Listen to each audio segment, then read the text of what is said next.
Hello दोस्तों और आप सभी का स्वागत है आपके अपने यूट्यूब चैनल पॉलिटेक्निक इन्फो पर। और जैसा कि आपको पता ही है आपके एग्ज़ाम्स चल रहे हैं और कुछ बच्चों के एग्ज़ाम्स अभी आगे होने वाले हैं, जो कि जेई कब का एग्ज़ाम 13 तारीख तक चलने वाला है। ठीक है, तो यहाँ पे जो लेटेस्ट पैटर्न पर आपसे कल क्वेश्चन पूछे गए हैं, उस पैटर्न को लेते हुए हम कुछ नए नए क्वेश्चंस, नए पैटर्न पर आधारित क्वेश्चंस आपके लिए लेकर आ चुके हैं, जो कि भौतिक विज्ञान के हैं। और इस वीडियो में हम टोटल टॉप 20 क्वेश्चंस को सर्च आउट करने वाले हैं। ठीक है, वीडियो काफ़ी ज़्यादा इंपॉर्टेंट है, वीडियो को लास्ट तक देखिए। उसके पहले जितने बच्चे अभी चैनल पर नए आ रहे हैं तो आप बिल्कुल भी सही जगह पे हैं। ठीक है, जेई कब से जुड़ी हुई हर एक लेटेस्ट अपडेट, हर एक गाइडेंस आपको प्रदान यहाँ पे हमारे चैनल पर प्रदान किया जाएगा। ठीक है, तो आप वीडियो को एक लाइक और चैनल को एक सब्सक्राइब करके टेलीग्राम चैनल को ज्वाइन कर लीजिए, ताकि कोई भी अपडेट का जो वीडियो आए उस वो आपसे मिस ना हो पाए। ठीक है, तो आइए पहला क्वेश्चन हम देखेंगे अपनी स्क्रीन पर जो हमारे है। फोकस लंबाई को समायोजित करते हुए नेत्र की निकट और दूर दोनों वस्तुओं पर फोकस पाने की योग्यता क्या कहलाती है? अस्पष्ट दृष्टि, न्यूनतम दूरी, निकट दृष्टि दोष, नेत्र का समायोजन, दूर दृष्टि दोष। तो 161 का जो हमारा राइट जवाब हो जाएगा वह नेत्र का समायोजन, यानी ऑप्शन नंबर सी यहाँ पे हमारा करेक्ट ऑप्शन हो जाएगा। ठीक है, उसके बाद नेक्स्ट क्वेश्चन है, दो चुंबकीय क्षेत्र रेखाएं मध्य बिंदु पर प्रतिच्छेद करती हैं, उत्तरी ध्रुव के निकट प्रतिच्छेद करती हैं, कभी कभी एक दूसरे के प्रति प्रतिच्छेद नहीं करती हैं, दक्षिणी ध्रुव के निकट प्रतिच्छेद करती हैं। इस चारों में से आपको बताना है राइट जवाब आपका कौन सा हो जाएगा। तो यहाँ पे जो आपका राइट जवाब हो जाएगा वह ऑप्शन नंबर, यहाँ पे ऑप्शन नंबर सी हो जाएगा, कभी भी एक दूसरे को प्रतिच्छेद नहीं करती हैं। ठीक है, ऑप्शन नंबर सी यहाँ पे आपका राइट जवाब हो जाएगा। क्वेश्चन नंबर नेक्स्ट है यहाँ पे, धात्विक निकाय वाले उपकरण सामान्यतः पृथ्वी तार से जुड़े होते हैं। ठीक है, इन तारों को पृथ्वी करने का क्या कारण है? अतिरिक्त विद्युत को रोकना, उपकरण को उच्च प्रतिरोध उपलब्ध कराना, उपकरण को अतिरिक्त विद्युत देना, विद्युत का रिसाव रोकना। तो यहाँ पे जो 63 का आपका जो राइट जवाब हो जाएगा वह यहाँ पे हो जाएगा ऑप्शन नंबर ए, अतिरिक्त विद्युत को रोकना, यानी ऑप्शन नंबर ए यहाँ पे आपका करेक्ट ऑप्शन हो जाएगा। उसके बाद नेक्स्ट है, विद्युत चुंबक डैश के बने होते हैं, मृदु लोहा, पीतल, एल्युमिनियम, उक्त में से कोई नहीं। तो आपको पता ही होगा जो विद्युत चुंबक बना होता है वह मृदु लोहा का बना होता है, यानी ऑप्शन नंबर ए यहाँ पे आपका राइट जवाब हो जाएगा। ठीक है, प्रकाश का इसके घटक रंगों में टूटना डैश कहलाता है, प्रकाश का व्यक्तीकरण, प्रकाश का प्रकीर्णन, प्रकाश का विचलन, वायुमंडलीय अपवर्तन। तो यहाँ पे जो 165 का जो राइट जवाब हो जाएगा वह जो हो जाएगा प्रकाश का विचलन।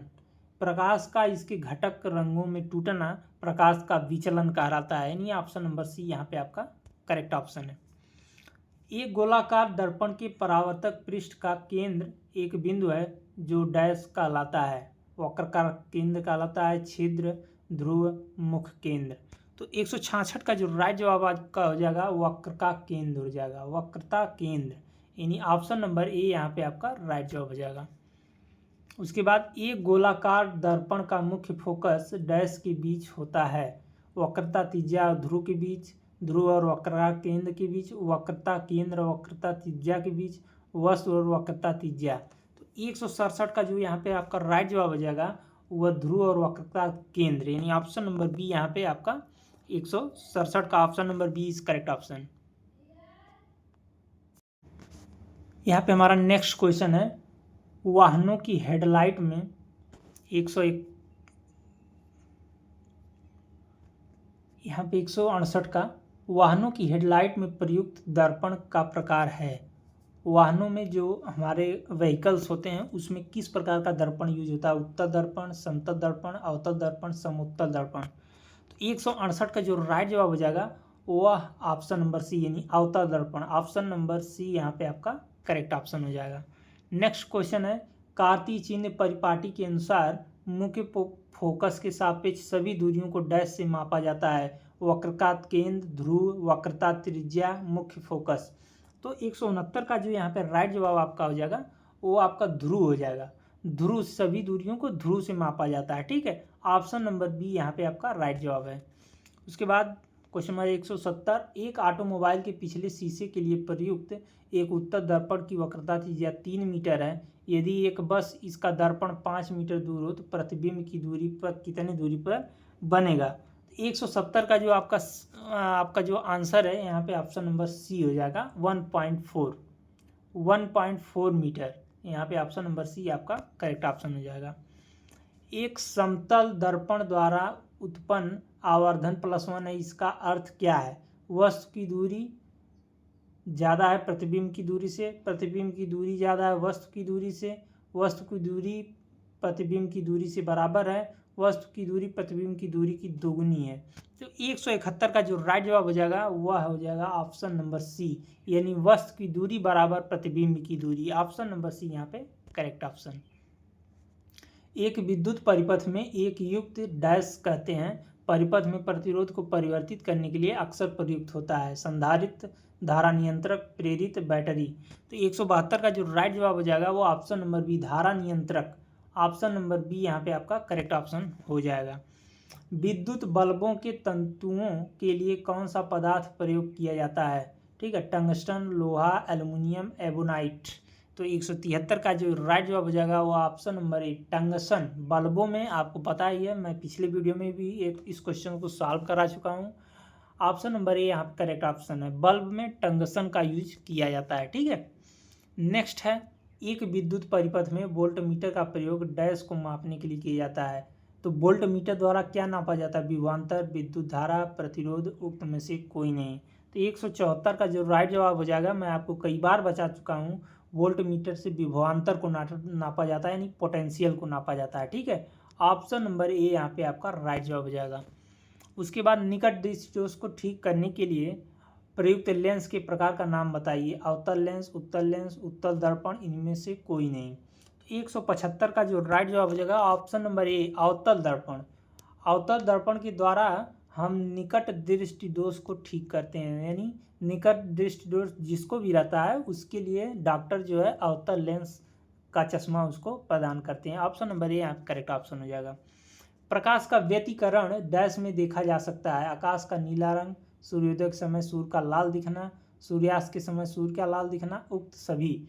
तो 176 का जो राइट जवाब हो जाएगा ऑप्शन नंबर डी यहाँ पे हो जाएगा, उक्त सभी। ठीक है, सारे के सारे ऑप्शन जो है प्रकाश के व्यतिकरण में शामिल हैं। वृद्धावस्था में लोगों का क्रिस्टल लेंस दुधिया और धुंधला हो जाता है, इस स्थिति को क्या कहते हैं। दूरदृष्टि दोष, निकट दृष्टि दोष, मोतियाबिंद, जरा दृष्टि दोष। तो 177 का जो ऑप्शन नंबर सी हो जाएगा मोतियाबिंद। आपको पता ही है, आपके जो बुजुर्ग बाबा दादी होते होंगे उनको आप देखेंगे उनकी आंख में वाइट हो जाता है। ठीक है, जिसकी वजह से उनको धुंधलापन दिखाई देता है, यानी कोई भी चीज़ उनको साफ नहीं दिखाई देती है। तो उसी को यहाँ पे पूछा हुआ, उसको क्या कहते हैं, तो उसको मोतियाबिंद कहा जाता है, यानी ऑप्शन नंबर सी यहाँ पे आपका करेक्ट ऑप्शन हो जाएगा। ठीक है, प्रतिरोध आर वाले एक प्रतिरोधक सांकेतिक प्रदर्शन है। तो 178 का जो ऑप्शन नंबर यहाँ पे सी है वह प्रतिरोध का है। ठीक है, प्रतिरोध का यहाँ पे आपका है, प्रतिरोध का यही सिंबल ही है, ऐसे ही बनता है, इसका सिंबल ही यही है। ठीक है, उसके बाद निम्नलिखित में से कौन सा विद्युत एक अच्छा चालक है। कागज, रबड़, कांच, लोहा। 179 का जो हो जाएगा ऑप्शन नंबर डी यहाँ पे आपका करेक्ट ऑप्शन हो जाएगा। ठीक है, उसके बाद विद्युत धारा की एसआई इकाई वोल्ट, फैराडे, एम्पियर और ओम। तो यहाँ पे जो आपका राइट जवाब हो जाएगा ऑप्शन नंबर सी। आपको पता है विद्युत धारा का जो नापा जाता है वो एम्पियर में नापा जाता है। Option number C is correct option. ठीक है, ये रहे सारे के सारे टॉप 20 क्वेश्चन। बाकी मिलते हैं अब नेक्स्ट वीडियो में, दीजिए इजाज़त। Thanks for watching.